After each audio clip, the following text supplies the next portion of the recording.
भाजपा और इसकी जेडीयू की सरकार है बिहार में, आपने क्या दिया स्कूल को? स्कूल की बिल्डिंग सही से नहीं है। जब स्कूल के बिल्डिंग पे बात होती है तो वहाँ के मैडम बोलती हैं कि हम लोगों को प्रावधान दिया गया, ऑनलाइन आप यहाँ से कर दीजिए। ऑनलाइन तो वो कर दिए हैं बिल्डिंग के लिए, लेकिन अभी तक वहाँ से कोई जवाब शिक्षा विभाग से नहीं आया। जो गवर्नमेंट है उन्होंने हमारे कोसी डिवीज़न को नज़रअंदाज किया। हमें एक मेडिकल कॉलेज की सख्त ज़रूरत थी, जो अभी तक हमारे नसीब में उपलब्ध नहीं हो पाया। स्वास्थ्य की स्थिति आज के टाइम में तो बेहतर है, क्योंकि देखते हैं हम लोग कि ग्रामीण क्षेत्रों में जो है जो पीएससी है, जैसे पीएससी है, सीएससी है, वो सब जो है स्वास्थ्य विभाग के जो कर्मी हैं वो अच्छा खासा काम कर रहे हैं, मेहनत कर रहे हैं। ठीक है, एक भी अगर करता है तो उनके मौलिक अधिकार का हनन होता है। अगर वो वोटर नहीं है तो वो इस देश का नागरिक भी नहीं है। इस बात को आप समझ रहे हैं। और जब वो नागरिक नहीं होगा तो सरकार से चलने वाली जितनी भी योजनाएं हैं वो उनका लाभ उनको प्राप्त नहीं होगा। लोकसभा में इसी चोरी के वोट के वजह से लोग केंद्र सरकार ने गद्दी पे बैठी है। बहुत बदला है किशनगंज, पहले कुछ नहीं था। यहाँ से जो है वो हॉस्पिटल पार, जमार्केट चौक पार होते होते में अब की बार किसकी सरकार? किशनगंज में न बिहार में? पूरा बिहार में बताइए। बिहार में तो बिल्कुल एनडीए की सरकार बनती हुई दिख रही है। शिक्षा, उच्च शिक्षा के लिए किशनगंज में कुछ अच्छा होना चाहिए। प्राथमिक और माध्यमिक, हाई स्कूलिंग तक तो ठीक ही है, लेकिन हाई स्कूलिंग में भी ये इशू आ रहा था कि जो बच्चे अगर ठाकुरगंज के हैं तो उनको क्लास करने के लिए किशनगंज में स्कूल आना पड़ रहा। नमस्कार, फर्स्ट बिहार झारखंड देख रहे हैं आप। मैं हूं आपके साथ प्रिया पांडे।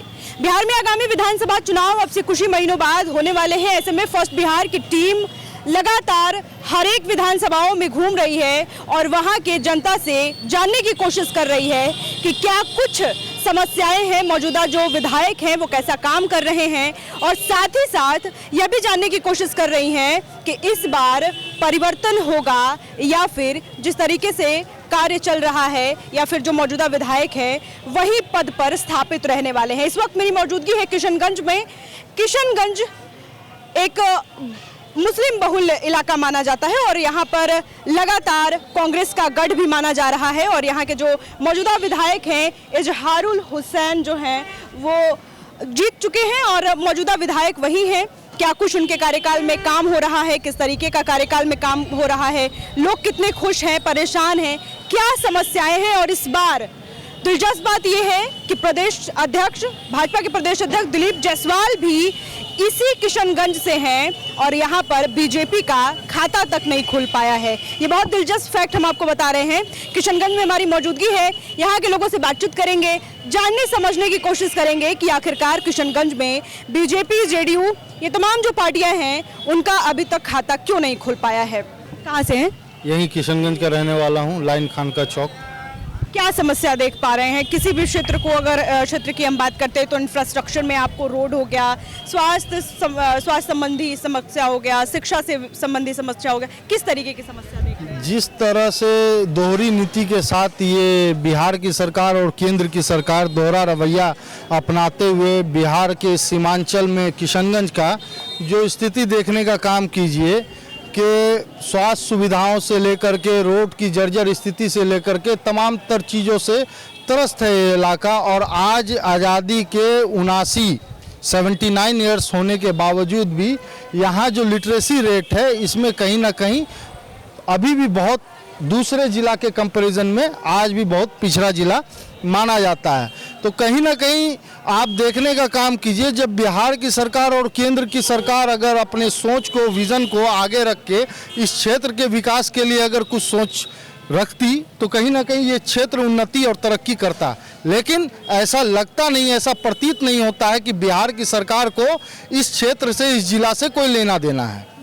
ये आम आवाम के अंदर ये धारणा आ गई है। और पलायन, जिस तरह से बड़े पैमाने पे पलायन और बेरोजगारी आप देखने का काम कीजिए, आप जिस तरफ चले जाइए शहरी क्षेत्र से लेकर के ग्रामीण क्षेत्र तक, चोरी चमारी का इतना बढ़ गया है। पहले से 10 गुना ज़्यादा लोग चोरी चमारी करने लगे हैं, क्योंकि उसके पास कोई रोजगार नहीं। और नशा, ये दारूबंदी करके, शराबबंदी का ढकोसला कर करके, ये नीतीश कुमार जिस तरह से बोलते हैं बिहार के अंदर शराबबंदी है, शराबबंदी तो कहीं पर होना नहीं है। आप पता कर लीजिए, कोई भी होम डिलीवरी होता है भाई, और उसके आड़ में कहीं ना कहीं सूखा नशा, जे स्मैक और क्या क्या जो नशा करते हैं। आप आरजेडी से हैं क्या? जी मैं राजद से हूँ। इसीलिए लगातार आप नीतीश कुमार पर हमलावर हैं।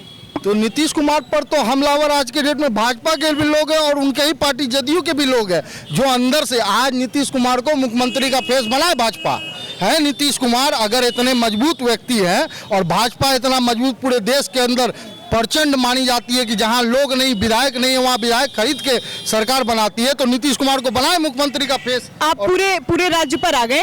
मेरा मुख्य सवाल यही है कि किशनगंज में जो मौजूदा विधायक हैं कैसा काम कर रहे हैं? बहुत बढ़िया। परिवर्तन होना चाहिए, नहीं होना चाहिए, क्या देख रहे हैं आप? देखिए, नीति कौन बनाता है? आप परिवर्तन होना चाहिए, ठीक है, आके बोल रहे हैं आप विधायक अच्छा है खराब है वो एक सवाल हो सकता है, लेकिन नीति बिहार सरकार बनाती है। बिहार सरकार की मंशा हो तो जिस क्षेत्र में उसका विधायक हो या ना हो, प्रतिनिधित्व हो या ना हो, अगर बिहार सरकार के बैठे मंत्री और मुख्यमंत्री को अगर इस क्षेत्र की समस्या को अगर वो अपने मन से लगाते हो और यहाँ की आवाम की अगर भावना उनके तक पहुँचती हो, तो इस क्षेत्र का विकास वो करने में उन्हें विधायक और सांसद की जरूरत नहीं पड़ेगी। विधायक और सांसद मांग कर सकता है, लेकिन आपकी अगर मंशा ही नहीं होगी। कितनी बार कई दफा भाई हमारे सांसद महोदय डॉक्टर जावेद आजाद साहब ने एएमयू के फंड को रिलीज को लेकर के कितनी दफा फाइनेंस मिनिस्टर से लेकर के तमाम तर लोगों से मिलने का काम किया, क्या हो गया? निदान हुआ? रिलीज किया आपने फंड? क्या यहाँ के अकलियत के बच्चों को पढ़ने का अधिकार नहीं है? शिक्षा से वंचित रखना यही बिहार सरकार की मानसिकता है कि गरीब दबे कुचले को शिक्षा से वंचित कर दो और कहीं ना कहीं वो सवाल नहीं उठा पाए तुम्हारे नीतियों के खिलाफ। आज देख लीजिए कि 240 सांसद पे आ गए, यानी नरेंद्र मोदी जो बात करते थे 400 की, आज 303 से 240 पे आ गए। तो आने वाला समय जो 29 का होगा, मैं तो उम्मीद भी नहीं कर रहा हूँ 29 की, 29 से पहले ही ये सरकार अल्पमत में आ जाएगी। और मोदी जी जो 75 साल का एक डेडलाइन फिक्स किए थे कि आपकी आयु 75 साल से अधिक हो गई तो अब आप रिटायर की मुद्रा में आ जाइए, आप घर बैठ जाइए, तो ये देखेंगे कि मोदी जी 75 साल की आयु होने के बाद क्या वो घर बैठते हैं, दूसरे को गद्दी सौंपते हैं? ये देखने का और ये सोचने का विषय होगा। कहाँ से हैं? यहीं किशनगंज से हूँ जी। क्या समस्या देख रहे हैं आप? समस्या किशनगंज में देखिए, सबसे बड़ा इंसान कोई भी हो, अगर नौजवानों को शिक्षा बुनियादी ज़रूरत है। हमारे यहाँ शिक्षा का महत्व है। आप अलीगढ़ यूनिवर्सिटी का ज़मीन किशनगंज में है और 11 साल से नरेंद्र मोदी जी की सरकार केंद्र में है और नरेंद्र मोदी जी की सरकार हमेशा से ये कहती आ रही है कि सबका साथ और सबका विकास। तो मैं उनसे ये पूछना चाहता हूं कि हमारे किशनगंज अलीगढ़ यूनिवर्सिटी को आपने अब तक फंड रिलीज क्यों नहीं किया? ये सवाल है। आप कहते हैं कि हमारा सबका साथ है, तो सबके साथ और सबके विकास में अलीगढ़ यूनिवर्सिटी क्या नहीं आता है? आप अगर यहाँ पर अलीगढ़ यूनिवर्सिटी को फंड देते हैं तो यहाँ के बच्चे जो गरीब जो बच्चे हैं वो अपने किशनगंज में पढ़ते हैं। पहला ये है। दूसरा, सरकारी स्कूल का व्यवस्था बहुत ख़राब है। यहाँ ढंग के टीचर नहीं होते हैं। 8 क्लास तक के स्कूल हैं। मैं अपने वार्ड की बात बता रहा हूँ, वार्ड नंबर 5 की। वार्ड नंबर 5 में 8 क्लास तक के स्कूल हैं। वहाँ एक कमरे में 2-2 क्लास चल रहा है। अब बताइए कि उस वक्त मैथ पढ़ाया जाएगा या साइंस पढ़ाया जाएगा या क्या पढ़ाया जाएगा उन बच्चों को? जब मैं वहाँ के टीचर से बात करता हूँ तो यहाँ टीचर की कमी है। आप टीचर के लिए बात कीजिए। जब मैं यहाँ के जिला शिक्षा पदाधिकारी से बात करता हूँ तो वो ये कहते हैं कि यहाँ उसी तरीका से चल रहा है, क्या कीजिएगा, सरकार का गाइडलाइन है। तो भाई हमारे सरकार का गाइडलाइन कब तक गाइडलाइन आप बनाइएगा? अब बच्चे जो एक क्लास में एक कमरे में 2-2 क्लास चल रहे हैं, उनका मानसिकता क्या होगा? जमीन पर बैठाया जा रहा है। मैं आपको कहता हूं, जमीन पे बच्चों को बैठाया जा रहा है। उनका मानसिक संतुलन क्या होगा कि बच्चे को स्कूल के जमीन पे बैठा के पढ़ाने? सरकारी स्कूल की बात? बिल्कुल सरकारी स्कूल की बात कर रहा हूं मैं। 20 साल से भाजपा और इसकी जेडीयू की सरकार है बिहार में। आपने क्या दिया स्कूल को? स्कूल की बिल्डिंग सही से नहीं है। जब स्कूल के बिल्डिंग पे बात होती है तो वहाँ के मैडम बोलती हैं कि हम लोगों को प्रावधान दिया गया, ऑनलाइन आप यहाँ से कर दीजिए। ऑनलाइन तो वो कर दिए हैं बिल्डिंग के लिए, लेकिन अभी तक वहाँ से कोई जवाब शिक्षा विभाग से नहीं आया। किशनगंज में मुख्य समस्या क्या दिख रही है आपको? मुख्य समस्या यही है, मैं यहाँ के लोगों से समस्या यही है। मैं तो पहले यही कहूँगा कि अलीगढ़ यूनिवर्सिटी अगर यहाँ हो जाता है तो यहाँ के बच्चे बाहर जाकर नहीं पढ़ेंगे, वो यहाँ के बच्चे यहीं पढ़ेंगे, अपने माँ बाप के दरमियान रह के पढ़ेंगे। आप देखिए ना, बाहर में जब आप ये देखिए, किसी के बच्चे जब अपने घर को छोड़कर बाहर पढ़ने जाते हैं तो उनके माँ बाप के दिलों का धड़कन पूछिए कि कहीं उनके साथ मॉब लिंचिंग तो ना हो जाए, उनका नाम पूछकर उनको मार दिया जाता है। तो बाहर बच्चों को भी महिलाएं जो उनकी घर की माँ जो बचपन से पालकर बड़ा करती हैं वो नहीं भेजना चाहती हैं। अगर किशनगंज में उनका पढ़ने का व्यवस्था हो जाए तो क्यों उनको भेजेंगी? बहुत बहुत शुक्रिया हमसे बातचीत करने के लिए। क्या नाम हुआ सर? मेरा नाम शमशीर अहमद उर्फ दारा जी हुआ कहाँ से हैं? जी। मैं कांग्रेस पार्टी का प्रदेश महासचिव हूँ और किशनगंज में जिला प्रवक्ता हूँ। क्या समस्या देख पा रहे हैं सर? मूल समस्या क्या आपको लग रही है किशनगंज में? देखिए, समस्याएं तो बहुत सारी हैं जो सरकार को दूर करनी चाहिए थी। जो अभी तत्काल में बिहार सरकार में जो गवर्नमेंट है उन्होंने हमारे कोसी डिवीज़न को नज़रअंदाज किया। हमें एक मेडिकल कॉलेज की सख्त ज़रूरत थी जो अभी तक हमारे नसीब में उपलब्ध नहीं हो पाया। एम्स की ज़रूरत थी। पूरा ये इतना बड़ा कोसी डिवीज़न है जहाँ पे गरीब लोग वास करते हैं और एजुकेशन का स्तर भी नीचे है, तो हमें एम्स की भी की शाखा की बहुत ज़रूरत थी। लेकिन अफसोस की बात है कि हमें ना मेडिकल कॉलेज मिला, ना हमें एम्स मिला, ना मुझे अलीगढ़ यूनिवर्सिटी मिला और ना ही हमारे किशनगंज में कोई एक यूनिवर्सिटी है जहाँ के बच्चे पढ़ सकें। अलीगढ़ यूनिवर्सिटी तो हमारे लिए प्राइम है वो, लेकिन ऐसे भी कोई भी एक भी कॉलेज नहीं है जहाँ हमारे बच्चे और हमारी बच्चियाँ यहाँ पढ़ सकें। ये हमारी मूल समस्याएं हैं। जो दूसरी बात है, इम्पोर्टेंट बात है, अभी का जो ज्वलित मुद्दा है वो SIR है और SIR लगातार विपक्ष और कल समापन भी हो गया वोटर अधिकार यात्रा का। जी कैसे देखते हैं? यहाँ पर भी लगातार मैं सुनने में आया है कि 300 लोगों का जो वोटर्स हैं उनका नाम काट दिया गया है। देखिए, किशनगंज में 3000 वोटर्स के नाम कटे हैं। देखिए, नाम 300 कटे या 3000 कटे या 3 कटे या 1 कटे, एक भी अगर कटता है तो उनके मौलिक अधिकार का हनन होता है। अगर वो वोटर नहीं है तो वो इस देश का नागरिक भी नहीं है। इस बात को आप समझ रहे हैं। और जब वो नागरिक नहीं होगा तो सरकार से चलने वाली जितनी भी योजनाएं हैं वो उनका लाभ उनको प्राप्त नहीं होगा। तो नरेंद्र मोदी सरकार बहुत चालाकी से एक तो ऐसे लोगों का नाम काट रही है जो बेचारे बाहर रह रहे हैं, जो इस यहाँ के मूल निवासी हैं, उनका नाम SIR से काट रही है। में तो ये भी सर फर्जीवाड़ा आया है ना कि मतलब एक ही स्थान के जो लोग हैं वो कहीं और पलायन कर जा रहे हैं, तो फिर वहाँ भी उनके वोटर लिस्ट में नाम शामिल है, उनके 2-2 पहचान पत्र बने हुए हैं, इपिक नंबर 2-2 हैं। तो फिर इस पर भी मैं आपसे सवाल पूछता हूँ। ये लगभग 11 साल की ये केंद्र सरकार की हुकूमत है, ठीक है, और ये हर साल इसका रिवीजन होता है ना। आपने कहा कि 2 जगह नाम है, तो ये गलती किसकी है? चुनाव आयोग की फेलियर है, गवर्नमेंट की फेलियर है, इलेक्शन कमीशन की फेलियर है। दूसरी बात, आपने कहा कि लोग 2 जगह नाम करते हैं, 2 जगह नाम करते हैं, तो आप एक मार्क कीजिए ना कि भाई S अहमद का या नीरज पासवान जी का ये डेथ कर गए हैं, तो उसके बगल में लिखिए ये डेथ कर गए हैं। अगर इनका नाम 2 जगह शिफ्ट है तो लिखिए कि ये जगह शिफ्ट। इलेक्शन कमीशन ने अपनी गलतियां तो मान ली ना। जो 85 जितने भी लोगों के मैक्सिमम लोगों के जो नाम कटे थे उनका तो फिर से लगा ही दिया गया है। अब इसमें क्या शिकायत है? अच्छा, जब हम चोरी पकड़ लिए तो अब आपने गलती स्वीकार किया, और इससे पहले चोरी करके जो सरकार बनाई उस सरकार को क्यों नहीं बर्खास्त करते हैं? लोकसभा में इसी चोरी के वोट की वजह से लोग केंद्र सरकार ने गद्दी पे बैठी है। आप समझ पा रहे हैं? और फिर से यही फार्मूला बिहार में अपनाया जा रहा था कि फिर से गद्दी पे हम चोरी कर करके वोट चोरी कर करके हम बताएंगे। हमारे राहुल गांधी ने स्पष्ट किया, एक प्रेस कॉन्फ्रेंस के जरिए पूरे चीज़ का खुलासा किया, लेकिन अब तक वो पूरी तरीके से जवाब नहीं दे रही है। अरे इनको तो सुप्रीम कोर्ट में कान पकड़ कर खींच कर करके इनको जो है ना, इनको बेइज्जत किया जाएगा और इनको ये स्वीकार किया जाएगा। बहुत शुक्रिया। कहाँ से हैं आप? इसी सरजमीन से है। क्या देख रहे हैं, क्या मूल समस्या लग रही है? मूल समस्या पूछना चाहिएगा तो इस जिला में मूल समस्या बहुत है। जैसे हमारे साथी ने बताया आपको कि MU का मुद्दा है।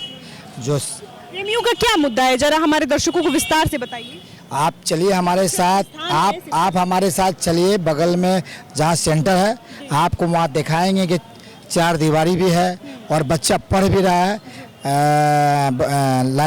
हलीम चौक में पढ़ भी रहा है बच्चा और कोचिंग भी चल रहा है। और उस टाइम में हमारे माननीय सोनिया गांधी ने जब किशनगंज जब सरकार था कांग्रेस का, तो वहाँ के फंड दिए, बाउंड्री वाल हुआ, सब कुछ हुआ। सरकार हमारा गिरा। कांग्रेस की सरकार चल जाने पर भाजपा की सरकार में किशनगंज के सांसद डॉक्टर जावेद आजाद ने लगभग डेली एक बैनर लेके और 71 सांसद का साइन एक उनके लेटर पैड में उनके कि हम आपके साथ हैं कि आप इसको कीजिए। अब उसने मंत्री से मिला और सचिवालय मिले, कई उनके सवालों का जवाब हुआ, लोकसभा पार्लियामेंट में हुआ, लोगों से जाके मिले कि ये होना चाहिए। मगर आप जब लोकसभा पार्लियामेंट में चीख के सांसद डॉक्टर जावेद बोल रहे हैं तो मोदी जी चुपचाप सुन रहे हैं, उनको नहीं चाहते हैं। यहाँ भाजपा के प्रदेश अध्यक्ष है, वो नहीं चाहते कि यहाँ कुछ हो। यहीं के भाजपा के प्रदेश अध्यक्ष है, वो नहीं चाहते कि कुछ हो। स्वास्थ्य होना चाहिए, सरकार है, डबल इंजन की सरकार है, इसलिए सरकार नहीं चाहती है कि ये सरकार गलत तरीका से बना। अच्छा छोड़िए, इस बार बीजेपी का खाता खुलने वाला है कि नहीं? खाता तो डर चुका है। आप देखिए कल पटना गांधी मैदान में और देखिए रोड पर जन सैलाब था, वो डर चुका है।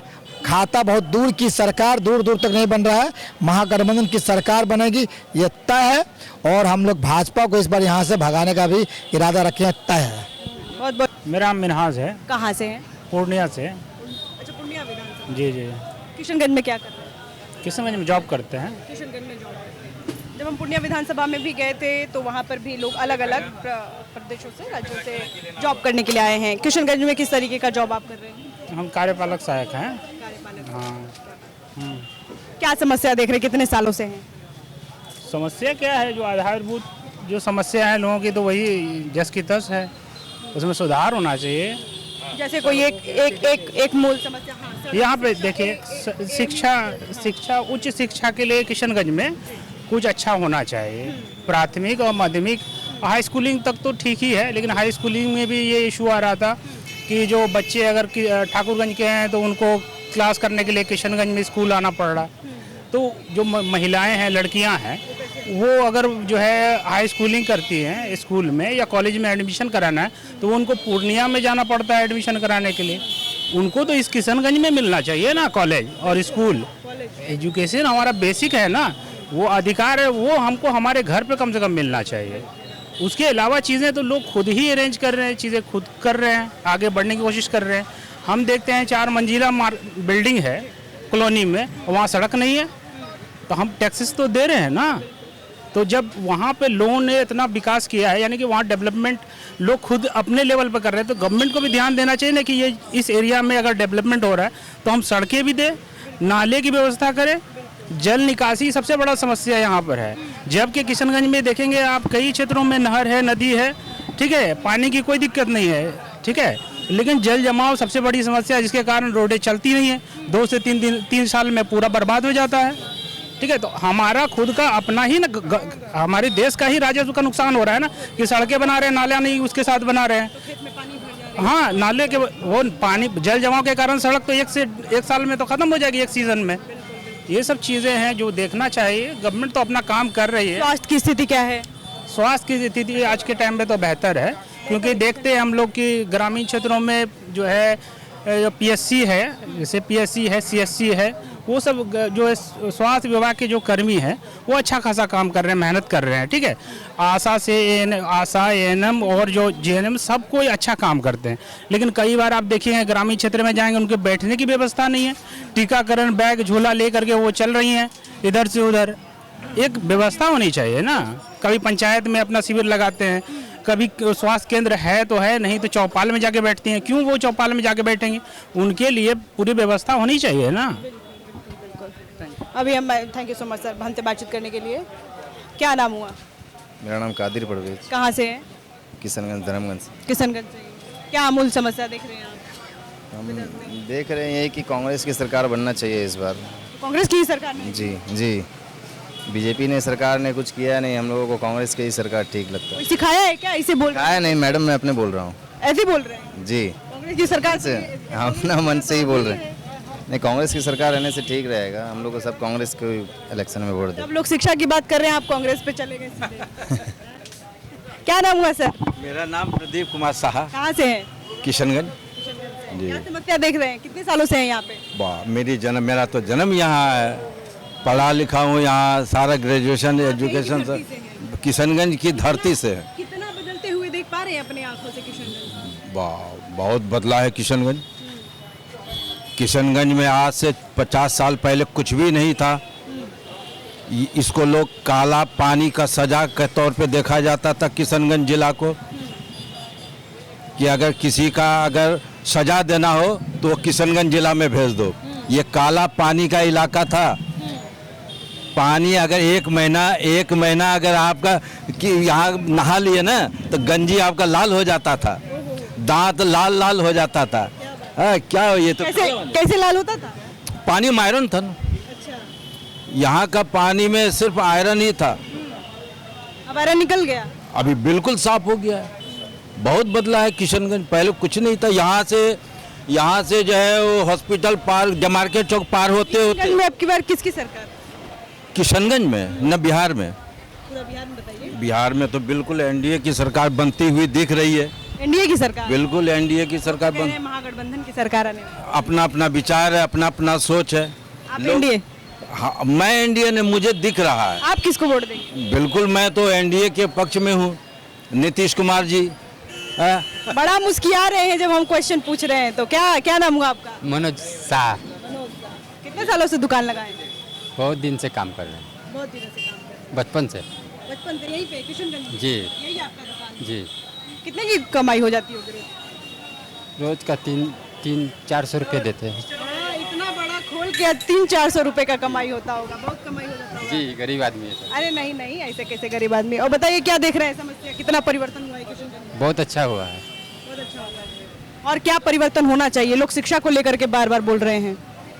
हम लोग में गरीबी में ये है कि हम लोग का जल्दी राशन कार्ड नहीं बनता है। बहुतों लोगों का हम लोग का बस्ती में नहीं बना है। फॉर्म भर के दिए कि फिर भी कोई सुनवाई नहीं है जी। और स्कूल में बच्चे लोग को कोई सुनवाई नहीं हो रहा है। बस यही प्रॉब्लम है सर जी। बहुत बहुत शुक्रिया हमसे बातचीत करने के लिए।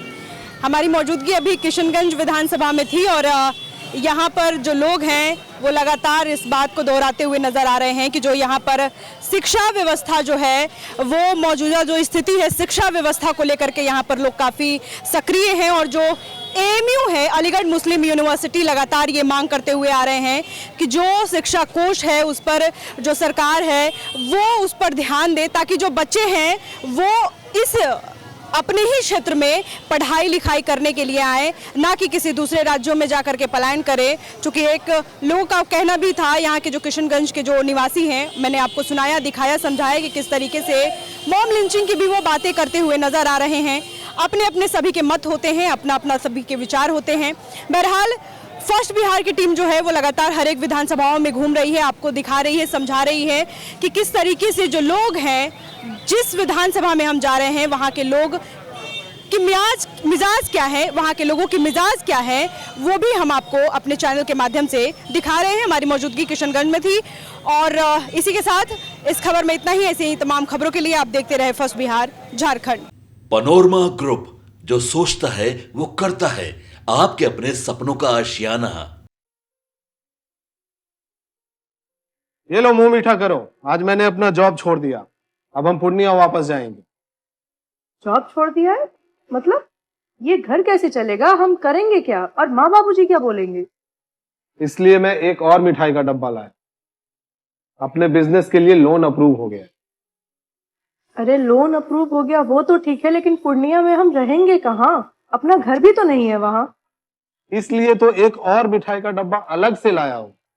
हमने पूर्णिया में घर ले लिया है, पूर्णिया के ई होम्स पैनोरमा में। पूर्णिया में पैनोरमा ग्रुप लेकर आए हैं ई होम्स पैनोरमा। बड़ा घर, आलीशान जिंदगी और अत्याधुनिक सुविधाओं के संग। अरे अब क्यों मुंह मीठा करवा रही हो? क्योंकि हम घर वापसी जो कर रहे हैं। घर वापसी की खुशी पूर्णिया में ई होम्स पैनोरमा के संग।